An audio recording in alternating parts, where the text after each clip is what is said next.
दोस्तों नमस्कार, जय हिंद। स्वागत है आप सभी का एक और नए वीडियो में। गौरव भाई आपका भी स्वागत है। जय हिंद दोस्तों। तो दोस्तों, जैसा कि आपको खबर तो मिल ही गया होगा कि पाकिस्तान के so called defence minister, so called मतलब जो खुद जो जो है है। वाले, ख्वाजा आसिफ, हम्म। उसने गौरव भाई ट्वीट किया था कल। मतलब कल किया था इसी टाइम पे। मतलब पार्टी से आने के बाद में तो ट्वीट कर दिया उसने इसराइल के खिलाफ। इसराइल को बहुत कुछ बोला उसने। अब वो उधर से इसराइल की मतलब गवर्नमेंट की तरफ से भी उस ट्वीट पे कुछ बोला गया। उसके बाद में सुबह जैसे ही उसको होश आया कि नहीं, हम तो गुलाम हैं, हमारी हम्म। कोई औकात नहीं है। और मतलब हम तो वही गवर्नमेंट वाले हैं ना, जो हम सल्यूट मारते हैं ट्रम्प को, नोबेल पीस पुरस्कार के लिए नॉमिनेट करते हैं, हम्म। बूट पॉलिश करते हैं। तो हमारी कोई औकात नहीं है। वो इसराइल तो ऑलरेडी अमेरिका को चलाता है भाई, आपको पता है ना। टार साहब बताते हैं अमेरिका को तो इसराइल ही चलाता है। टार साहब क्या यार, सबके सब पाकिस्तानी यही कहते हैं। टार हाँ, को मारो लात। तो इतनी औकात कहाँ से आ गई? मतलब वही ना, पीने के बाद में हो गया था थोड़ा सा वो, मतलब जो आ गई होगी शायद उसके अंदर वो जिन्ना की रूह। मुझे तो ये लग रहा है। मुझे तो पता चला है, डीसी मेरे अविश्वसनीय सूत्र जो है वहां पे हरास नवाब, उन्होंने बताया है कि सुबह जब ये उठा तो मतलब नशे में था, इसका हैंगओवर उतर नहीं रहा था, तो इसके हाँ मतलब वो खोल के पीछे नींबू निचोड़ा गया पीछे में। अच्छा, पीछे नींबू निचोड़ा गया। उसके बाद तब इसने ट्वीट उसको डिलीट उठाया किया। होगा। फिर हाँ। उसके बाद में भाई साहब डिलीट मार दिया। यस। तो उसी से रिलेटेड आज हमारे पास में एक क्लिप है, भाई लोगों को दिखाएंगे। खुद खुद पाकिस्तानी उसके मजे ले रहे हैं जो है के। साथ में एक क्लिप हमारे पास में सर कमरुद्दीन का है। आज कमरुद्दीन अपने मेन स्ट्रीम मीडिया पे बैठा हुआ था ओ। और उसकी बातें सुनना सर। मेन स्ट्रीम मीडिया में जाने के बाद में तो आपको पता ही है क्या बात करेगा वो। हाँ हाँ वो। ठीक है। हाँ वो नहीं तो चिल्लटकाना पड़ता है ना मेडल। कमरुद्दीन की आज कमर तोड़ते हैं। दोनों क्लिप दिखाएंगे, भाई लोगों को एंटरटेन कराते हैं। पहले चलते हैं ख्वाजा आसिफ जो है वाली, मतलब जो यू टर्न मारा है उसने उस पर। भाई लोग, वीडियो पसंद I like share and channel को सब्सक्राइब जरूर कर लें। चलो करो भाई। ये हाइब्रिड निज़ाम, ईरान अमेरिका जंग को अपना ये समझ रहा है कि ये हमारे लिए, जिसे कहते हैं ना, ब्लेसिंग इन डिस्गाइज, यानी कि अल्लाह की रहमत नाजिल होगी हमारे लिए, क्योंकि हमारे पल्ले तो है कुछ नहीं। मुल्क के अंदर हम जलीलो ख्वार हो रहे हैं, गुर्बत, महंगाई, बेरोजगारी, अवामी नफरत। तो जो ऐसे लोग होते हैं ना, वो अपॉर्चुनिटी की तलाश में होते हैं कि कोई गैबी मदद मिल जाए यार, कोई आसरा हो जाए, कोई कोई हमें ऐसी बैसाखी मिल जाए जिसके जरिए से हम बच जाएं। अब ये जंग छिड़ गई। जंग में चूंकि पाकिस्तान ईरान का पड़ोसी है, भाई है, दोस्त है, तारीखी ताल्लुकात है, पाकिस्तान और हमारी जरूरत थी, पाकिस्तान आ गया कि यार हम चले इसमें कुछ सुलह सफाई करवाते हैं। वो हमारा मामला किसी हद तक कामयाब हो गया। अब ये उससे भरपूर सियासी फायदा उठा रहे हैं, लेकिन इस निज़ाम की औकात, हैसियत और असलियत क्या है, वो खुद इस हुकूमत के वजीर दिफा ख्वाजा आसिफ ने बता दी। ये ख्वाजा आसिफ ने एक ट्वीट किया जो आप देख रहे हैं। ख्वाजा साहब ने कल जोश में आके और इनकलाबी बन के, बड़ा आप कह लें कि मेरा ख्याल है इनकलाबी लफ्ज ज्यादा बेहतर होगा, ख्वाजा आसिफ ने जो ट्वीट किया ना। और उस ट्वीट में ख्वाजा आसिफ ने कहा कि जी इसराइल एक बुराई है और इसराइल इंसानियत के लिए एक लानत है। ट्वीट तो बड़ी ताकतवर ट्वीट है, पाकिस्तान के डिफेंस मिनिस्टर की ट्वीट है, मजाक तो नहीं।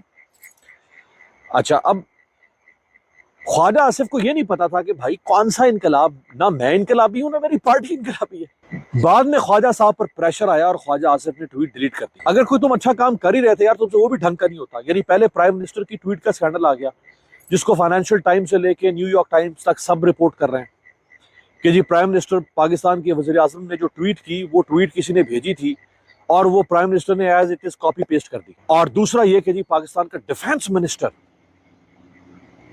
और लोग कह रहे हैं कि इसका मतलब है पाकिस्तान में इसराइली लॉबी है और वो बड़ी ताकतवर लॉबी है, जिसका इतना इन्फ्लुएंस तो है कि उसने पाकिस्तान के वजीर दिफा से ट्वीट डिलीट करवा दी। कुछ मुहावरे हैं वो सुन के बड़े फोश से भी लगते हैं, पैड़े भी लगते हैं, अच्छे भी लगते हैं, लेकिन उनके जो मतलब होते हैं ना उनके अंदर वो बहुत गहरे होते हैं। अक्सर जब हम उन्हें सुनते हैं तो लफाजी सुनते हैं, उनके अंदर का मतलब नहीं जानते।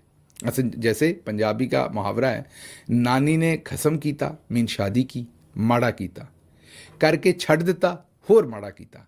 कि उस बहुत ही, वैसे मेरे ख्याल में ये अब तो ये सारे रिवाज बदल गए हैं, ये पुराने रिवाज थे जब बुज़ुर्गों की शादी को नापसंद किया जाता था, तो ये उस रिवाज के हिसाब से कि नानी ने शादी की, बुरा काम किया, करके छोड़ दी और भी बुरा काम किया।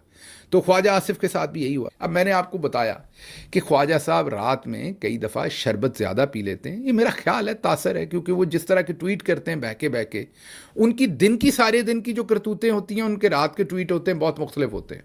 दिन में वो और हरकतें करते हैं, उनकी हुकूमत और हरकतें करती है। दिन में तो फ़लस्तीन का कोई नाम ही नहीं ले सकता, रात में अक्सर उनके दिल में फ़लस्तीन का दर्द जागता है और सुबह उठते हैं तो वो दर्द गायब हो जाता है। यही काम उन्होंने किया दिन में वो एक गाना भी है, ढोल शराबी गाना है, वो ज़रूरी मैं इनको शराबी नहीं कह रहा, एक गाना है ढोल शराबी आया, तो वो रात में ढोल शराबी बन जाते हैं। ऐसे ही लगता है जैसे चूहा शराब के ड्रम में गिर गया, लेकिन वो हाथी तो नहीं बन सकता ना। भाई डिफेंस मिनिस्टर का मतलब है हमारे अफवाज पाकिस्तान का सरबराह, तीनों मुसल्लह अफवाज का बॉस। सरबराह तो नहीं, सरबराह तो हो गया ना, हर फौज का अपना सरबराह, नहीं बॉस कह लें आप, पॉलिटिकल बॉस, तीनों अफवाज का पॉलिटिकल बॉस। उसकी इतनी औकात और हैसियत नहीं है कि वो इसराइल के खिलाफ, भाई तुम इसराइल के खिलाफ ट्वीट कर रहे हो जिसपे हमारा प्रिंसिपल स्टैंस है, बानिया पाकिस्तान से लेकर आज तक हमारी कौम का, हमारी रियासत का प्रिंसिपल स्टैंस है। कायद आज़म ने Harry S Trueman American president को खत लिखा था कि ये तुमने एक नाजायज रियासत खड़ी की, हम इसको तस्लीम नहीं करेंगे। तो इसमें शर्माने वाली और घबराने वाली और डरने वाली कौन सी बात है? डट जाना चाहिए था यार, क्या बात है। टक्कर के इंसान होते, खड़े हो जाते, कहते मैं लानत भेजता हूं, तो उम्मत मुस्लिमा के चैंपियन बन रहे हो ना। ओ भाई ख्वाजा आसिफ साहब, आपको ये ट्वीट करते हुए सोचना चाहिए था कि मैं उस हुकूमत का हिस्सा हूं जिस हुकूमत ने बोर्ड ऑफ पीस में शमूलियत इख्तियार की है। मैं उस हुकूमत का हिस्सा हूं, उस निज़ाम, उस हाइब्रिड निज़ाम, उस टाउट और चापलूस निज़ाम का हिस्सा हूं जिसने दौराने जंग ट्रंप को नोबेल इनाम के लिए नामजद किया। मैं उस निज़ाम का हिस्सा हूं जिसने दूसरी दफा फिर, यानी ईरान के ऊपर खतरनाक बमबारी करने वाला मुल्क अमेरिका, जिसने B-52 बॉम्बर्स नेतन, फोर्दो और इस्फहान पर बरसाए, उसके जरिए से बमबारी की पिछले साल, उसको जंग के बाद फिर नोबेल इनाम दे रहा है ये शहबाज शरीफ। शर्म नहीं आई आप लोगों को?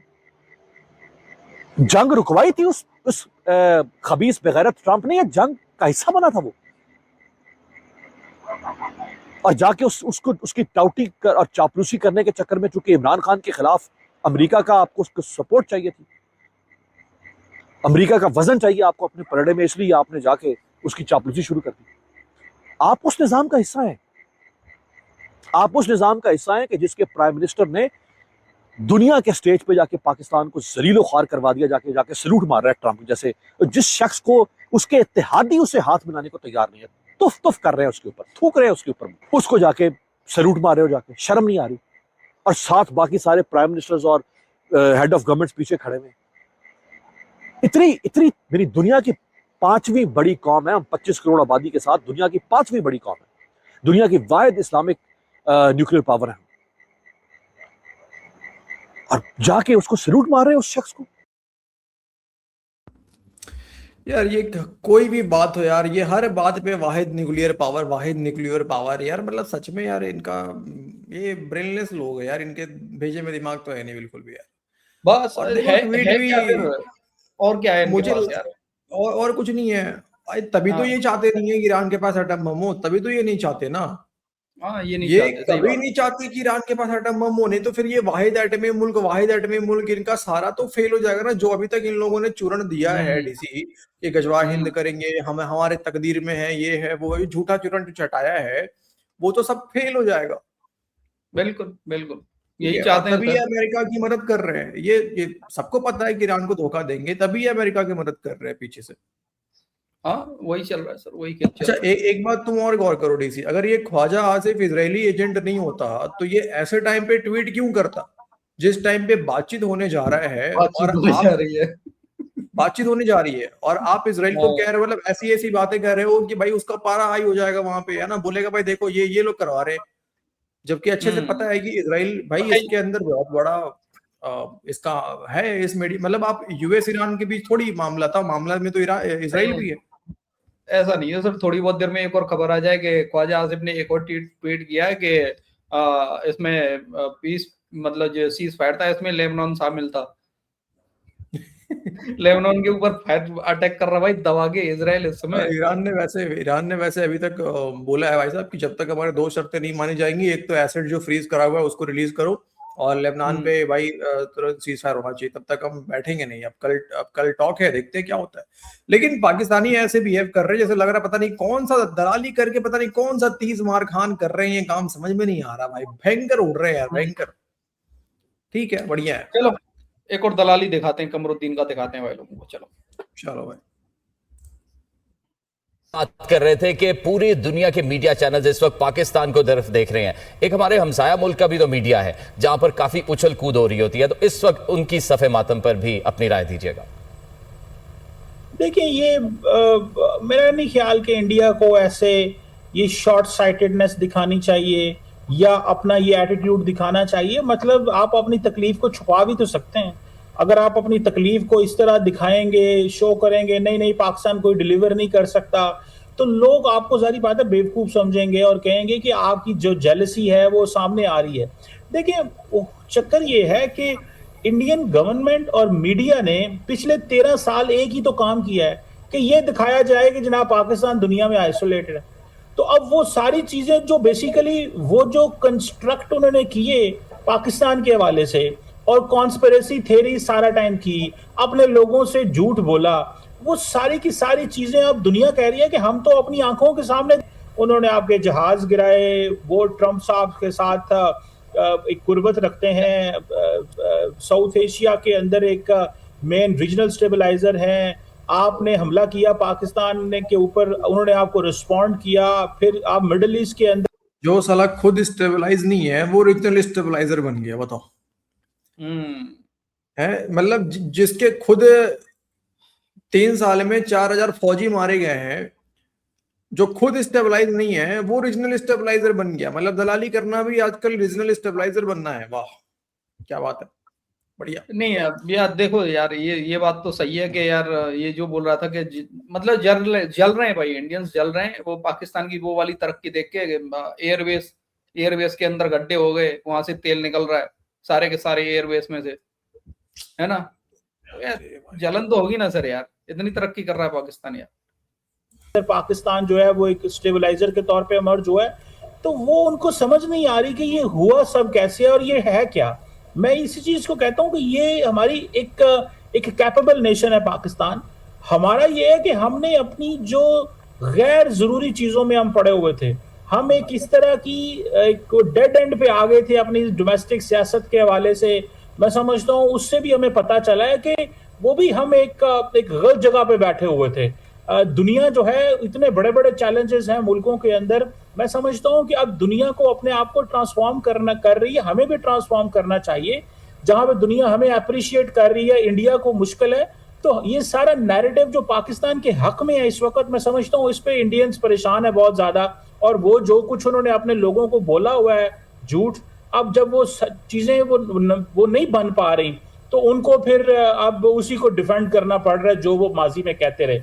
तो मेरा ख्याल है जिस तरह के उनके फॉरेन मिनिस्टर ने एक बड़ी बिलो द बेल्ट बात की, उनकी लीडरशिप बड़ी बिलो द बेल्ट बात करी है, फिर अभी उनके यहाँ इलेक्शंस भी चल रहे हैं दोबारा, तो वो भी उन्होंने इलेक्शन भी जीतने हैं, तो वो एंटी पाकिस्तान तो बात करेंगे तो तब है ना। वैसे मैं तो कहता हूं कि इंडियंस के लिए पाकिस्तान जो है वो एक फॉरेन पॉलिसी इशू नहीं है, उनके लिए पाकिस्तान एक डोमेस्टिक इशू है, क्योंकि उन्होंने हर चीज तो पाकिस्तान पे डालनी होती है।